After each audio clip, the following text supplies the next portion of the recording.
It's a pleasure to be speaking to all of you just 2 weeks before the holiday of Purim and exploring the art and history of decorated Esther scrolls.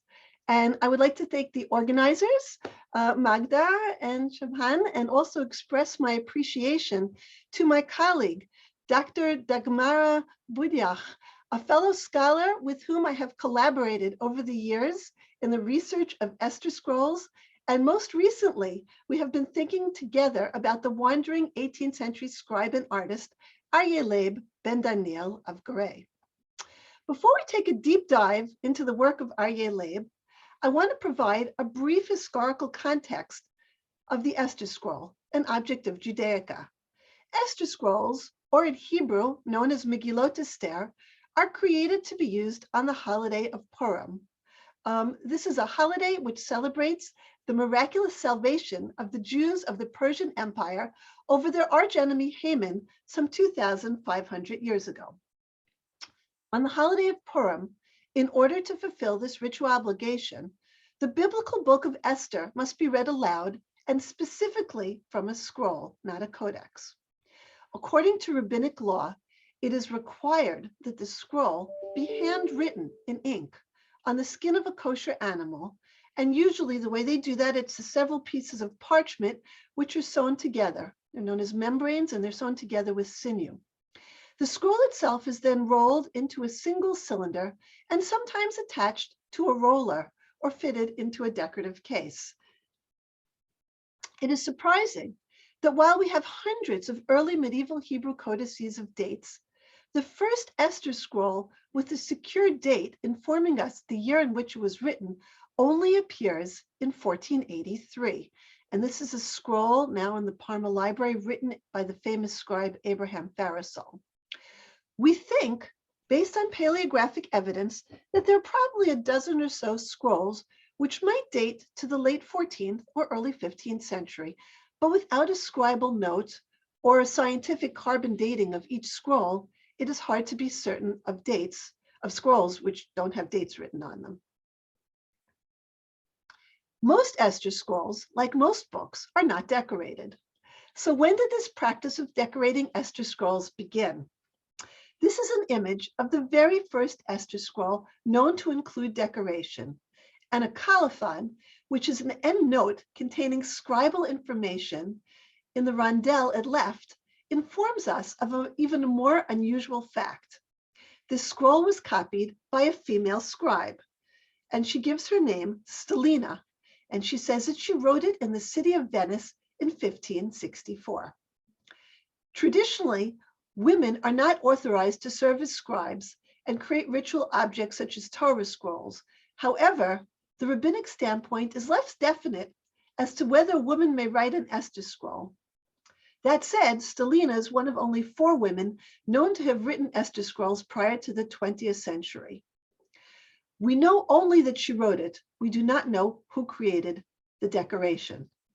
But today is not about Stelina. It's about another colleague of hers who lived later. So we will continue onwards. You might be wondering what the rabbis thought about adding decoration to an Esther scroll. And it turns out that, like everything else, there was disagreement, rabbinic disagreement, on this topic.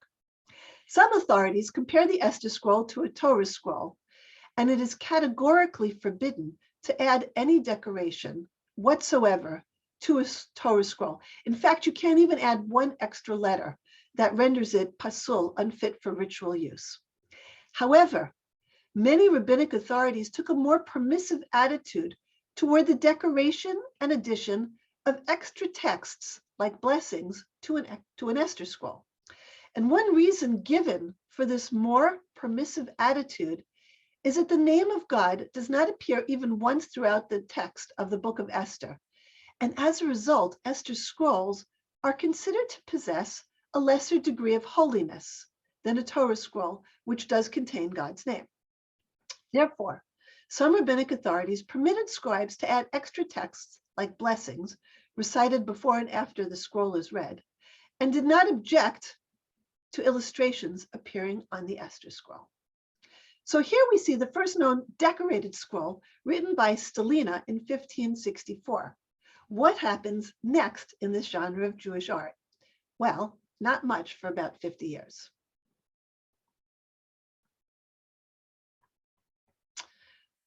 While Stelina's scroll featured colorful decorations, it did not include any actual illustrations of the Esther story. In fact, the first example that we have of an illustrated Esther scroll appears only in the early 17th century, when a scribe by the name of Moses ben Abraham Pescarol copied and illustrated 3 scrolls in Ferrara. On the screen in front of you is the first dated Esther scroll, which is from 1617. And you can see that Moses Pescarol incorporates a series of illustrations vividly presenting the dramatic events of the Esther story as they unfold. This portion of the scroll illustrates the first chapter of the book of Esther. You can see the elaborate banquets of Achashverosh all the way. You see like a little portion of the Achashverosh's banquet to the right. And in the center, you see the banquet of Queen Vashti, where she and her friends are presented in elaborate court costume, sitting coiffed and bejeweled at a banquet that Vashti made for the women. To the left, a seated King Achashverosh requests that Vashti be brought before him. He wanted to show her off, and this unheeded request sets the dramatic elements of the story in motion. This splendid scroll is now housed at the National Library of Israel, and you can go online to the wonderful website, Ketiv, that's hosted by the National Library, and view this scroll in great detail. And at the end, I will put in the chats a link to this Esther scroll, which you can copy and see. Following these 3 scrolls created by Moses Pescarol in the early 17th century, the art of decorated Esther scroll flourishes and spreads throughout Italy, and is then brought to Amsterdam in the early 17th century. And Jewish scribe artists are creating decorated and Esther scrolls in the 18th century throughout Western and Central Europe. And that brings us to the subject of our day.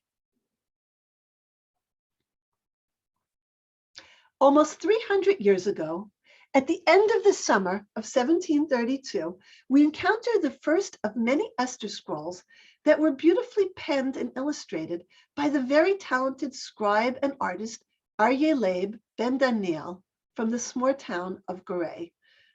So Aryeh Leib, the son of Daniel, originates in Eastern Poland, and we have the opportunity to follow his journey and his career as he makes his way from his hometown, traveling through Poland to Germany and then south to Italy, and finally ending in Avignon. His journey is documented via the inscriptions that he penned on many of his profusely illustrated Esther scrolls. Aryeh Leib is the only scribe artist known to us who originated in the Polish-Lithuanian Commonwealth and then traveled across Europe. And he spends the majority of his career in Italy. And it would seem logical that a professional scribe and artist would produce different works, including different genres. For example, we know of other 18th century Jewish scribes who worked in the Habsburg Empire, who penned and decorated numerous types of Hebrew books of prayers, Haggadot, Sabbath prayer books, books of blessings, Psalms. But one particular striking detail of Aryeh Leib's artistic oeuvre is that all of his known works are decorated Esther scrolls. Despite extensive research, we have not been able to identify any other type of manuscript or book that was copied or decorated by him. What you're looking at here is, a very poor image of the opening panel of his first known Esther scroll. And I will come back to the imagery in a minute, but I'd like you to note the pedestals on which the figures of Moses and Aaron stand here below, right? They do not contain any text. However, in the final 8 pedestals of this scroll, Aryeh Leib has given us quite a bit of information.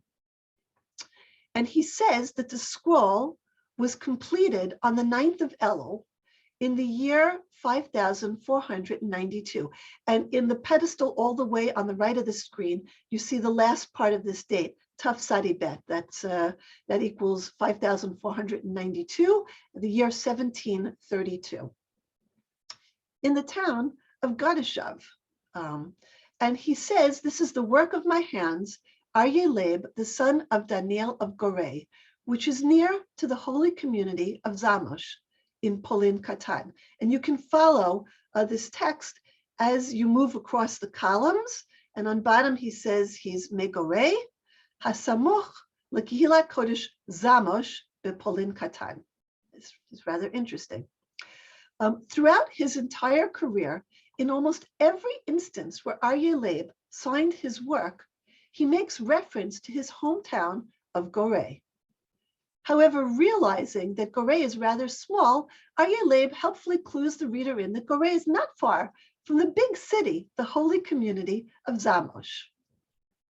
Further, all of Aryeh Leib's inscriptions also make reference to Polin Katan, or rather almost all. Lesser Poland, which is a historical region situated in the southern and southeastern Poland, whose capital and largest city was Krakow. And just to situate you in the region, I'm giving you a kind of large blow up of the area. And you can see the town of Goray in the center. And it is about 30 miles, 48 kilometers from Zamość, which is on the right to the east. So it's about, according to Google, helpfully tells us, Google Maps, it's a 10.5-hour walk. And Khodorov is about 9 miles, 14.5 kilometers. To the west, it's about a 3-hour walk. And below, I've kind of show you where these small towns are located in the map of today. So, okay. Oh, I'm sorry. Excuse me 1 second.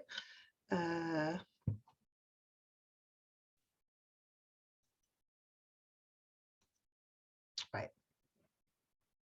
Aryeh Leib's hometown of Goray and the region in which he was born, Polin Katan, is something that he, so to speak, carries with him at every step of his journey. And we will circle back to this region and its influence on Aryeh Leib later in this talk. I'm coming back to the first panel of the first extant scroll created in Khodorov, and it appears to have been made on the initial leg of Aryeh Leib's long journey from his hometown of Goray. However, I must say that this first panel and this entire scroll does not look like it is his first artistic endeavor. The ornamentation is already quite sophisticated, and Aryeh Leib has worked out a complex program of decoration. Highly detailed scenes from the book of Esther adorn the entire top border, and here the scroll opens with an image of the banquet of Achashverosh, a decadent months-long party which kicks off the Purim story. And you see here the images of Moses and Aaron depicted on either side of the text. And this placement of Moses and Aaron at the front of an Esther scroll is not something that we often find on decorated Megillot. Moses and Aaron don't really appear in the Esther, they don't appear in the Esther story. Rather, this imagery is borrowed from many of the illustrated title pages of Hebrew books printed in the 18th century, which incorporate the images of Moses and Aaron. And at left, we see a typical example of one such page. It's titled Midrash Rabbot, and it's printed in Amsterdam in 1725. And this would be an appropriate moment to thank my good friend, William Gross, for making so many of his images available on the website of the Center for Jewish Art, which is where I was able to get this image rather easily. The internet has enabled all kinds of interesting research, and I've been tracking and hunting down the Esther scrolls of Aryeh Leib since at least around the year 2000. In fact, I found them in my emails back that far. And what's exciting is that as a result of the vast collections of Hebrew manuscripts, which have been uploaded to the internet, we can now identify a group of close to 50 decorated Esther scrolls that can be attributed to the hand of Aryeh Leib. And 20 of these scrolls, so almost about half, bear his signature, and include the date and place of their creation.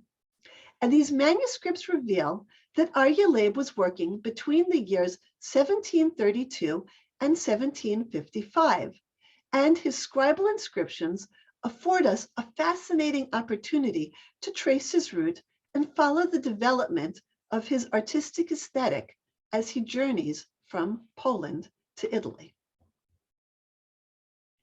So, less than a year after his first known scroll was created in Khodorov, we find that Aryeh was working in the Silesian town of Jawor, some 500 kilometers, about 300 miles west of Khodorov. And we learn this from an inscription on a scroll, which he dated to the 4th of Tammuz, 5419. So in June 17th of 1733, he finishes another scroll in this town of Jawor, and you're going to be surprised.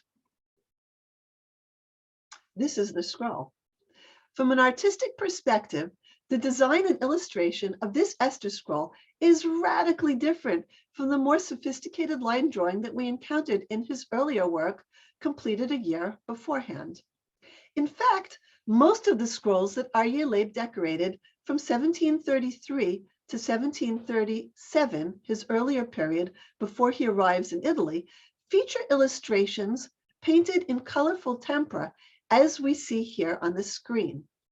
And the illustrations are quite specific and carefully represent key moments in the Esther story. And on right, a group of Jewish men in 18th century Ashkenazic garb, I might point out, are shown mourning and weeping in reaction to the news of Haman's plot to kill all the Jews of the Persian Empire. And at left, King Ahasuerus is shown lying in bed. He cannot sleep, and he asks that the book of remembrance be read to him. And you see him lying in bed as someone reads to him from this book. The figures between the columns have morphed from the highly traditional Moses and Aaron into the shockingly racy figures of barely clothed fleshy angels. It's a whole new artistic vocabulary that Aryeh Leib is employing, and it really comes out of nowhere. Did he stop an apprentice somewhere along his route to learn how to paint like this? Unfortunately, as of yet, we are not privy to the details of Aryeh Leib's artistic education. We can only watch and see what he is doing and how he transforms and transitions in his art as he moves across Europe. So over the course of the next 2 years, inscriptions on his other scrolls demonstrate that Aryeh Leib continues his journey west and begins to combine the two styles that we have seen, that of the finely detailed line drawing, together with the very colorful painted scenes. After Jawor, we find him in Germanic regions, and his scribal inscriptions indicate that he was working in Radensdorf and Schwelm. And you see here on the map, his journey continues. This is a Megillah written in Radensdorf, excuse me, and is an example of Aryeh Leib's earlier scrolls, which combine both decorative techniques, the gouache painting, along with pen and ink drawings. The rondelles in the upper border are composed of fine line drawings of angels, which hold up plaques highlighting the word Hamelech, the king. We'll talk about that in a bit. And these rondelles are incorporated into very colorful borders with angels and floral imagery. And the lower border contains characters from the Purim story, also drawn in very fine lines, kind of like imitating engravings almost. And this is a scroll, another example of Aryeh Leib's scroll from this period. And this scroll is dated to 1736. There is a place name and a date at the front of the scroll, but unfortunately it's damaged and it's no longer possible to read it. I mean, maybe with some sophisticated photography, we might be able to uncover it. And the scroll is in the Judaica Museum in Amsterdam, and I might reach out to them and ask to see what they can do now that we have such wonderful photography techniques. But a rondel at the end of the scroll includes his scribal inscription, and we see that it reads here, Al Yedei Hakatan Aryeh Leib. This was done by the scribe, the small, but it's really a way of talking about him. Aryeh Leib ben Morenu Harav Daniel Zal, the son of Daniel, his father, who's passed away. Goray, Polin Katan. So he still says that he is from Polin Katan. And I do wonder if this is not a self-portrait of Aryeh Leib. He uses these angels all the way throughout the scroll, but this seems kind of highly specific, and perhaps this is actually a portrait of the scribe himself. And we see here colorful illustrations presented in the lower border beneath the text. We have the hanging of Haman at right, and the hanging of his 10 sons at left, and in rondels in the upper border, fine line drawings of angels and birds, highlighting the word Hamelech, the king. So this scroll is an example of a combination of both techniques.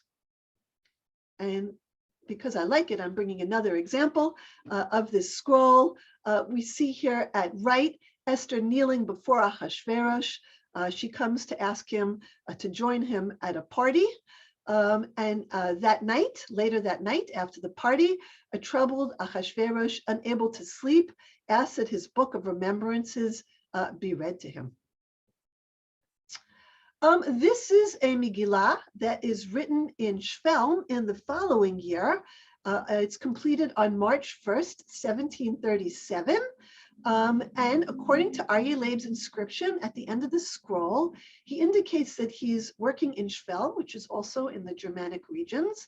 And again, we find a combination of fine line drawings in the upper border with images from the story of the book of Esther, together with bolder, colorful, and I might add risque ornamentation.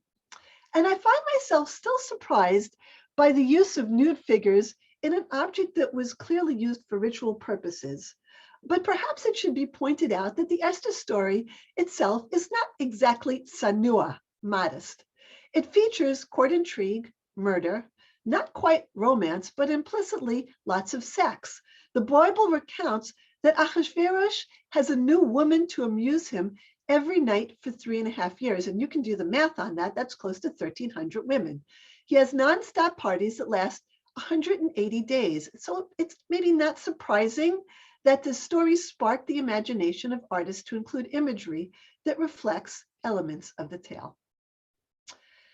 Now we come to a period of 5 years where we don't know where Aryeh Leib is. We have no dated scrolls from the years 1738 to 1743. Does he keep traveling west? Does he reach the Netherlands? Although we have not yet identified any manuscripts from those 5 years, it is likely that during this period, Aryeh Leib continued his work as an artist and scribe, and I hope that in the future we will yet uncover more evidence of his work in this period. What we do know is that by 1744, Aryeh Leib has traveled a considerable distance south, and we encounter him next in the northern Italian town of Brescello in the region of Emilia-Romagna. And I've provided a map so you can see his last known stop is Shvelm, and next up is a scroll that he creates in Brescello. He was clearly doing something in the missing 5 years, because we can recognize immediately that his artistic technique has matured into a style, a new style. The 30 manuscript scrolls that Aryeh Leib produced in the next period, from 1744 to 1755, are all characterized by densely packed borders with elegant sepia-line drawings and meticulous draftsmanship. They feature full-length figures of characters from the Esther story between the columns of text, vignettes of the Purim story along the lower border, and here it's abraded, but you can still see it's quite visible, the hanging of Haman's 10 sons, and wonderfully distinctive images of characters from the Purim story in the upper border. And I'm just going to jump away from this scroll for a minute to show you. On many of his scrolls, images from another scroll, on many of his scrolls, Aryeh Leib created a lively panoply of characters from the Esther story, with busts of men and women enclosed in medallions that adorn either the upper or lower margins. The portraits of relatively minor figures from the Esther story, such as Haman's 10 sons, are shown here on the top row, the king's advisors on the middle row, and the main protagonists of the story on the bottom row are all drawn with remarkable specificity, and he endowed each of these characters with highly individualized faces and costumes. Aryeh Leib's whimsical characters add an element of personalization and creativity to his decorated Megillot. Another new feature of Aryeh Leib's work in Italy is his development of a blessing sheet. I mentioned in the beginning of this lecture that there were different rabbinic opinions as to whether any extra text, such as blessings recited before and after the reading of the Megillah, could be added to an Esther scroll. In Italy, the custom was to create separate sheets of parchment with these blessings and place them along with the scroll. So you had a separate sheet of parchment, the blessings were written on it, and these were rolled together with the scroll, but were not actually a part of the scroll. And it made these blessings easy to access before and after the reading of the scroll, and thereby abiding with the rabbinic opinion that no extra text should be added to the Esther scroll. And we see that Aryeh Leib picked up this custom, and here are two examples of his profusely illustrated blessing sheets. The one on the right, dated from 1745, this accompanies the Esther scroll I showed you just a minute ago, and the one on the left is dated 1748. We see that they share the same decorative techniques that he is using in his scrolls. Pairs of lions, birds, and images of Moses and Aaron are seen again for the first time since 1732. Well, we've seen the lions and birds all along. It's Moses and Aaron whom we haven't seen since 1732. And these figures are now set in niches on either side of the central panel of this blessing sheet. And this composition emulates the format used for the title pages of Hebrew books, as we saw earlier. They are no longer on the scroll itself, but they're on the blessing sheet, which serves as a kind of a title page of the scroll. So it's kind of appropriate here. As part of his new style, Aryeh Leib has also moved his scribal colophon off the actual Esther scroll and placed it in a rondel at the bottom of each blessing sheet. And I wonder if the lions supporting this rondel are not a subtle allusion to his name, Aryeh. Aryeh means lion, and here they're supporting the rondel, which bears his inscription. And we learn from the inscription that in 1745, Aryeh Leib was living in Brescello, a small town between Parma and Mantua, in the house of Solomon Cassis, a scion of the prominent Mantuan family of doctors and rabbis. There, Aryeh Leib wrote and decorated 2 scrolls, and I think I'd like to read his inscription to you in Hebrew because it's very telling.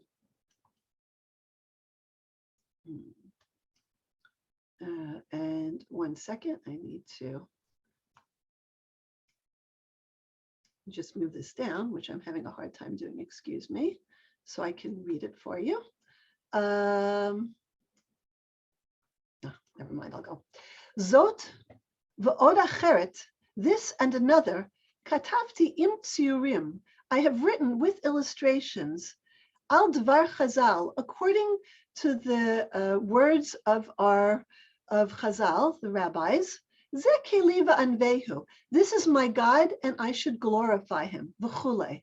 He's referencing the idea that ritual objects should be beautified and glorified. And then he goes on to say, Ani hashafal v'hamitultal, I, the lowly and the shaken, maybe referencing the fact that he's moving around. Aryeh Leib ben la'adoni av moreno harav, Daniel, Zichrono l'chai olam haba. So he says, he references himself as Aryeh Leib, the son of his revered father Daniel, who has passed away. Megillat Kodesh Goray, from the holy community of Goray. Eit ata, right now, navanad, he's wandering, be'eretz lo, in a land that isn't his. Brescello. Beveit hakatan, Harav Shlomo Kassis. He's in the house of Solomon Kassis. Kaf Gimel, the 23rd of Elul, Taf Kuf He, Lefrat Katan. So he gives us a lot of information in this small rondel. He packs quite a bit in, and I want to note how he refers to himself. He says that he is navanad. He is wandering like Cain. Navanad is how Cain is referenced in a land that wasn't his, in a land low. And he's clearly expressing his uneasy immigrant status. And following his inscription, it would seem that he left Goray more than a decade ago. But the way that he communicates his sense of displacement, to me, is very striking. According to the inscriptions on all of Aryeh Leib's remaining scrolls, despite his feeling of dislocation, he does not return to his hometown, but remains in Italy and later travels even further west to Avignon. Even so, as he stays in Italy, he adapted some of his scribal practices to more closely conform to the custom of his new home.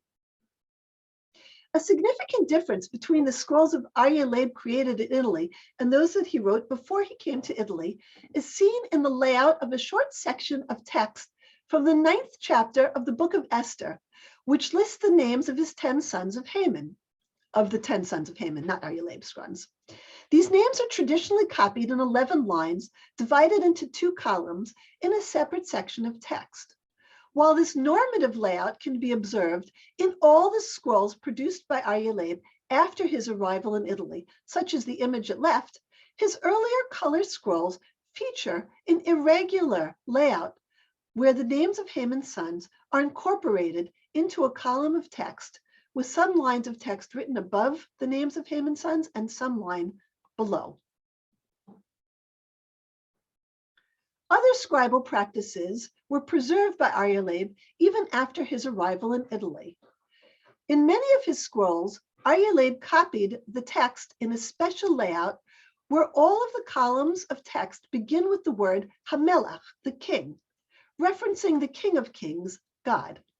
This was done because, as we mentioned earlier in the book of Esther, the name of God is absent, and scribes therefore took many opportunities to symbolically allude to God's presence in the Purim story. In his early scrolls, the word Hamelach is decorated and highlighted in several ways. In the Megillah at right, from the collection of the Judaica Museum in Amsterdam, the word Hamelach is prominently written in a rondel at the beginning of each column of text in large letters, larger letters than the rest of the scrolls. Whereas in his later Megillot from Italy, the word Hamelach is more subtly highlighted with a decorative pen flourish. And you see that on the first word in the left-hand image. Another scribal practice that can be observed in numerous scrolls penned by Aryeh Leib is the manner in which he highlights the letters forming God's name.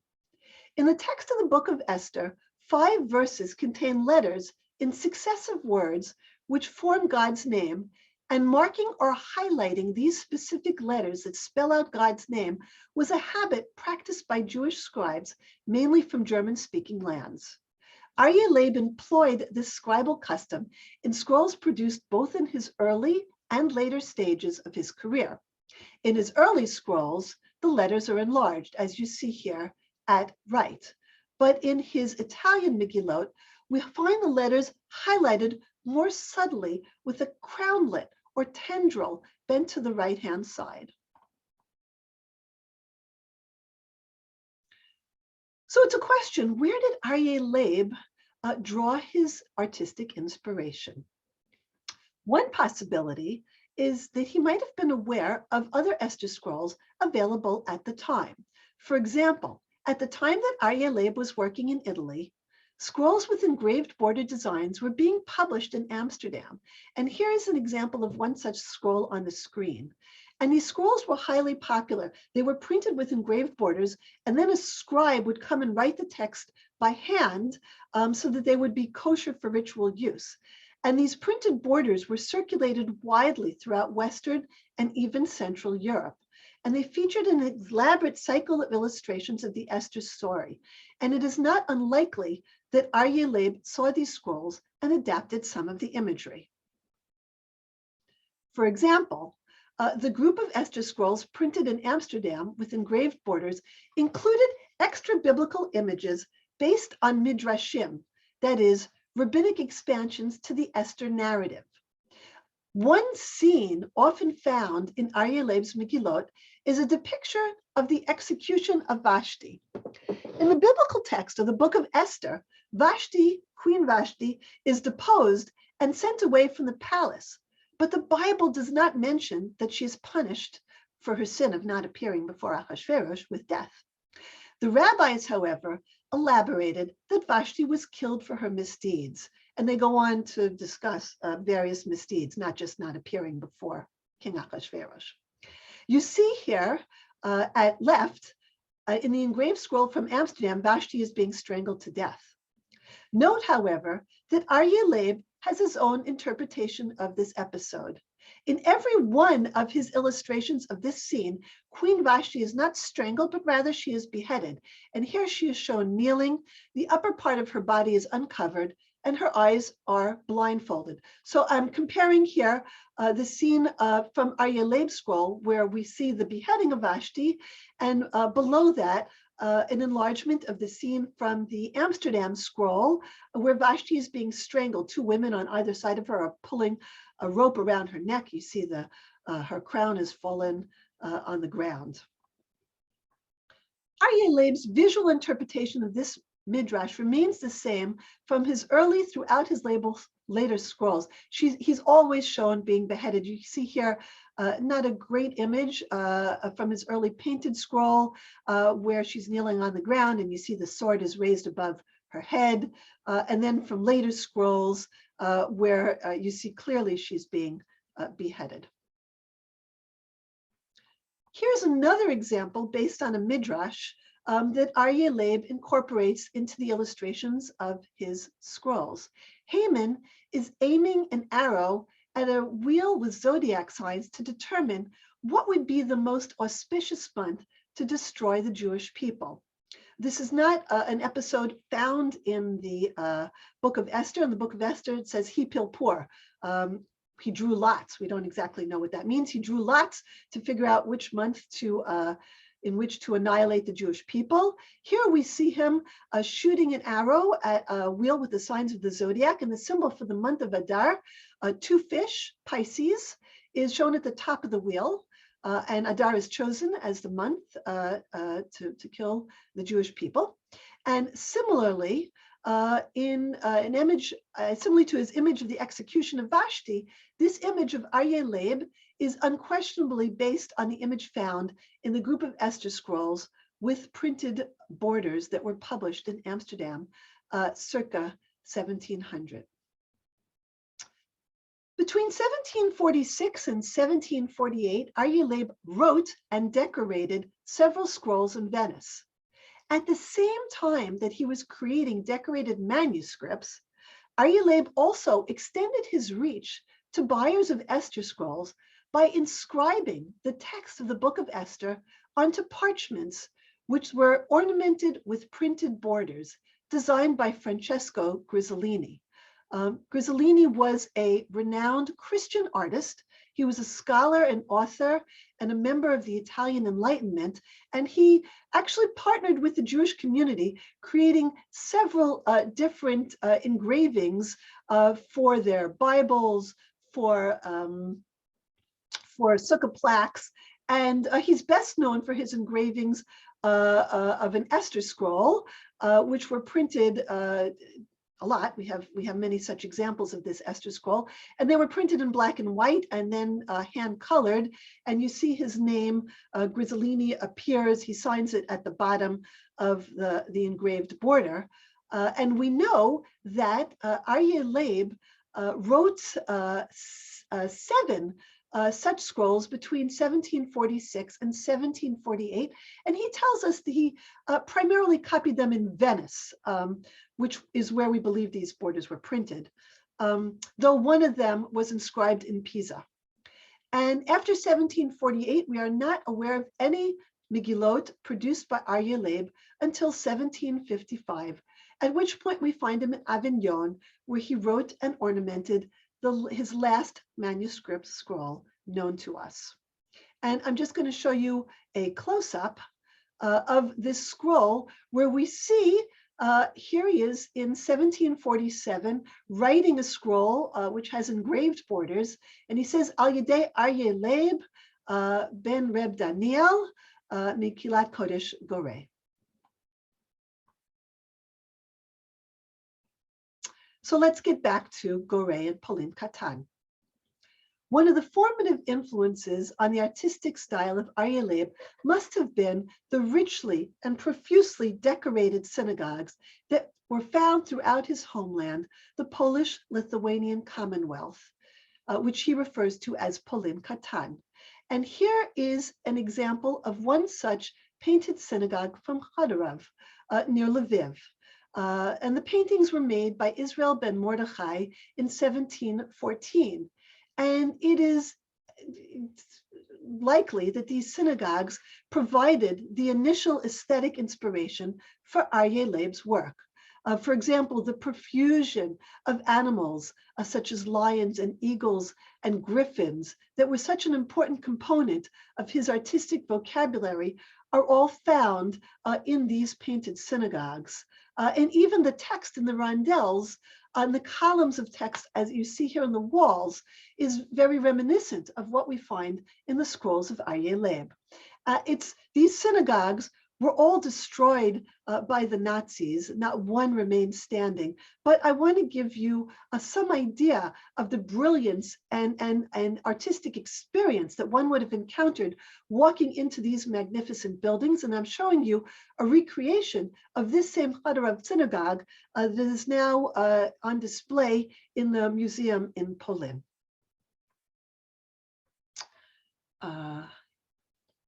In summary, I've brought together the work of Aryeh Leib, one of the most prolific scribe artists of the 18th century, and presented his scribal and artistic journey of more than 3 decades. And it is really interesting to explore a scribe who originated in Poland and note how his style is transformed as he travels through Europe to Italy and absorbs the artistic influences from different milieus along the way. As more of the world's cultural institutions digitize their collections and more unknown works are brought to light, I hope that further research will uncover more of the work of Aryeh Leib and allow further revelations of the life and artistic oeuvre of the wandering scribe artist, Aryeh Leib ben Daniel of Goray. Thank you very much, and a happy Purim to all of you. Thank you, Sharon. That was really wonderful. Thank you. It was a delight to the eyes and to the ears, and it was just fantastic. We don't have too much time for left, but and I will group some questions, and I also have my own. So I'll start with my own. Typically in the certainly medieval period, there is a separation between the scribe who's responsible for the text and the illuminator or illustrator. And in this case, Aryeh Leib seems to be doing both. So could you comment on whether he was unusual, whether this is what's becoming sort of part of maybe Jewish practice, because it's quite late, it's the 18th century. So I wonder whether it could comment on that. Thank you for that opportunity. Actually, that was a bit that ended up on the cutting floor in the interest of time, because Aryeh Leib is part of the 18th century Renaissance of decorated Hebrew manuscripts. So it's coming from two directions. On the one hand, we do find scribe artists creating and decorating Esther scrolls like Moses Pescarol from 1617 onwards. So there is, on the one hand, these artists in 17th century Italy and Amsterdam, both writing and illustrating Esther scrolls. So that's one influence. But on the other hand, in the very end of the 17th century and the first half of the 18th century, there are a whole group of scribe artists that I alluded to, Aaron Herlingen, Michelin Zimmel, many of whom come from Bohemian Moravia, but are working in the main cities of the Habsburg Empire, Vienna, who are creating codices. Their work is to create miniature books of blessings, Haggadot, primarily for the court Jews. And these are luxurious books that are being created at that time. And some of them use this technique, we call it either sepia style or grisaille, this black and white technique that Aryeh Leib is employing in his later manuscripts, and as well as his first one that we know of. And most of them use a more colorful design. And I should have a slide here somewhere showing these books, and maybe for the next time I present that.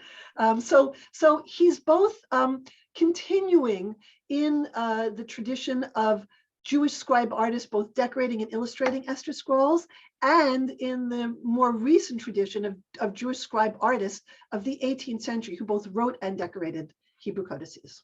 Mm-hmm. And so the illustrated Megillot start in Italy.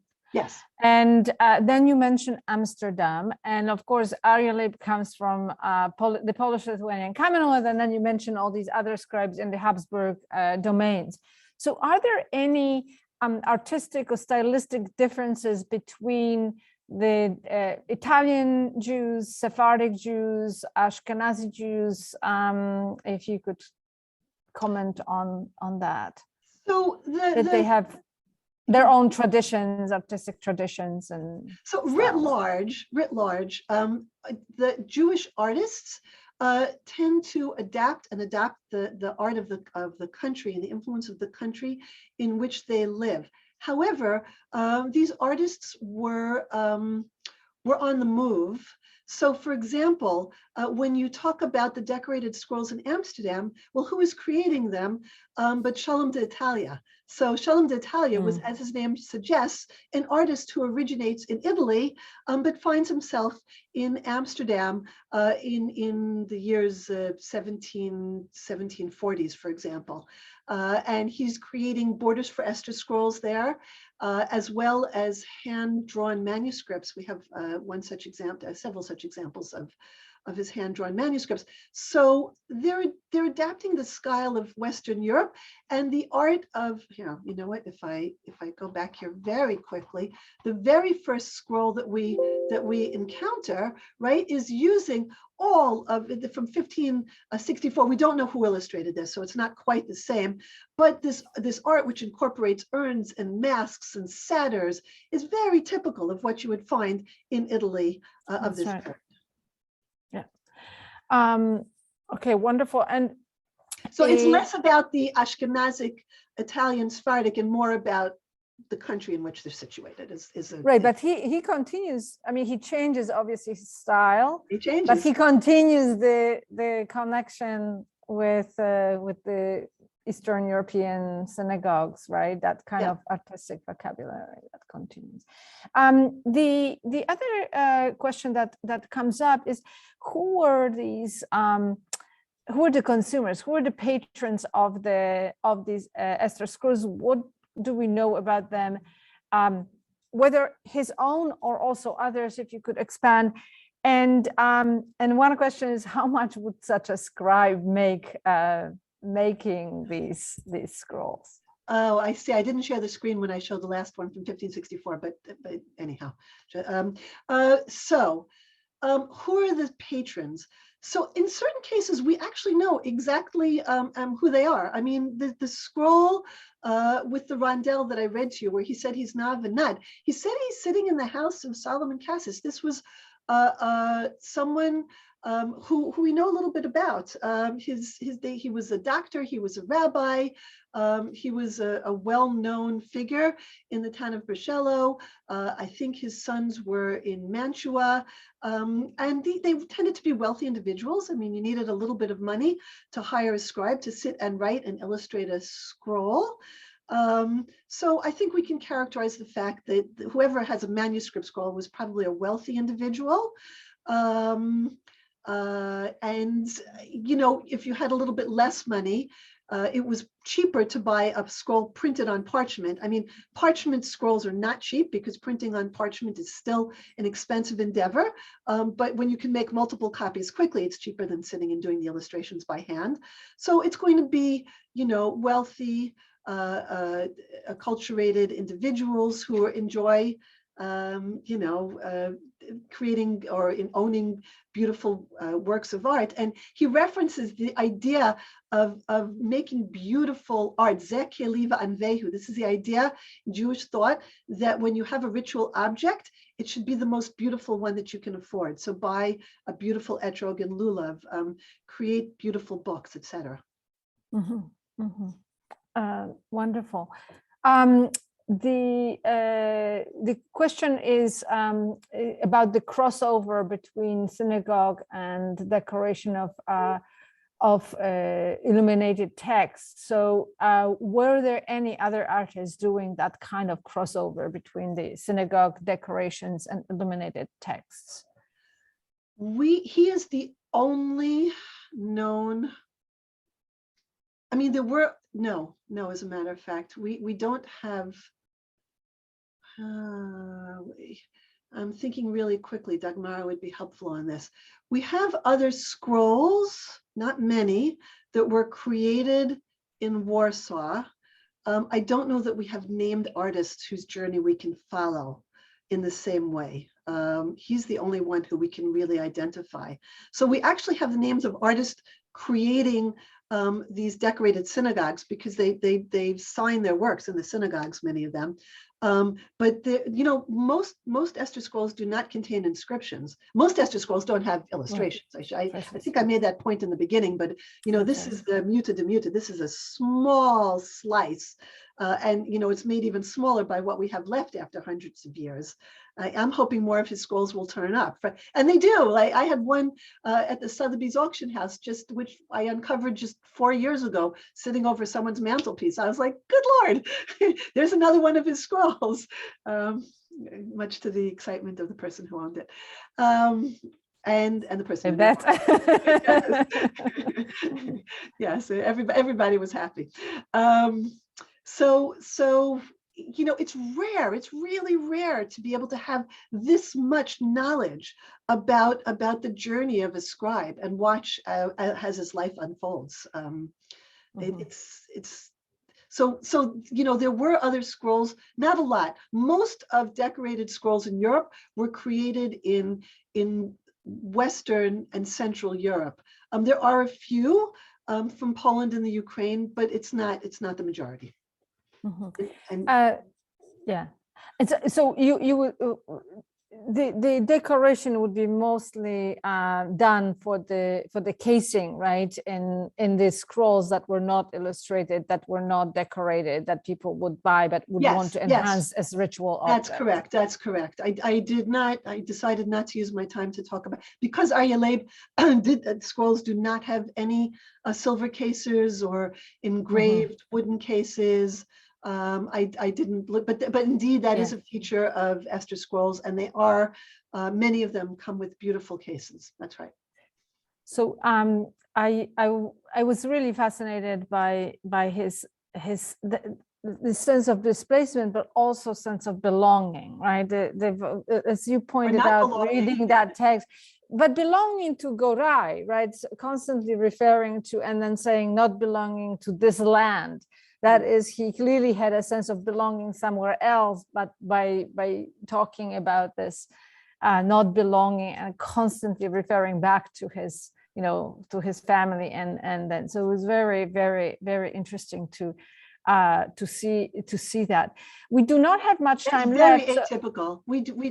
That's not something that I know of you know, we have a couple of hundred books, 500-600 books of codices that are decorated in the early 18th century by the scribes I mentioned earlier, Aryeh Leib, etc. No, excuse me, not Aryeh, Herlingen and Zimmel and others. You never find that. They tell you where they're sitting. I'm in Vienna. I'm in Berlin. I'm in Amsterdam. They tell you where they are. There's no, like, sometimes, no, they do say from the city of Aryeh Leib of Goray, Meshulam Zimmel of Polna, but they don't actually sort of keep saying, you know, a navanad, I'm wandering around the place. You don't get that same sense. Very, very interesting. And the final question is whether do you have any upcoming publications where we can read more about your research on the scrolls? Thank you very much. Yes. I mentioned at the beginning of this talk that I had partnered with Dagmara, a good colleague and friend of mine, Dr. Dagmara Budjak, and she and I are working on an article that will appear in Ars Judaica, hopefully in the next year or so, when we get a bit of time. And I just had a quick chance to look at some of the questions, and maybe could I pick off one or two? No, you have to go. We have to. But we will share the questions with you. So if you want to respond, there will be information about that. That's fine. Do you have? Will I get their emails so I can respond to them? Yes. Okay, that's great. Yes. So to those of you whose questions I haven't answered, I apologize. I will try and write back to you as time permits in the next couple of days. Okay. So thank you so much. Thank you all for joining us. There was a big crowd, and I hope you'll join us next week and coming weeks later. And I will share some links to Esther Scrolls in our Monday newsletter. So thank you, Sharon, for this wonderful talk. And I will see you all soon. Thank you. Bye-bye. Thank you very much. Chag Purim Sameach. Happy Purim to everybody. Chag Purim Sameach.